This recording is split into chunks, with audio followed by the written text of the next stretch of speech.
trying to remember this book I read once. It was full of urban legends and ghost stories. And at one point, it goes to an actual experience that the author had.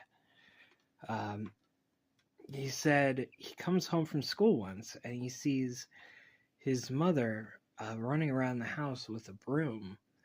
And then he sees a bird on the windowsill, up too high from where his mother can reach because it's a very high window. And he asks, "Hey, what's going on?" And she says, "I need to get this bird out of the house because a bird in the house means that someone's going to die soon." And the kid finds that concerning, but ultimately dismisses it. And so he says later in the week, he was on the swing set in the backyard with his grandfather.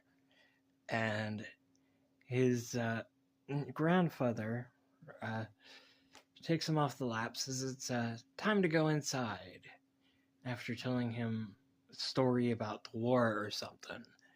And he had his gun on him for some reason. And when he goes to stand up from the swing set, he decides to use his rifle as a cane as he stands up.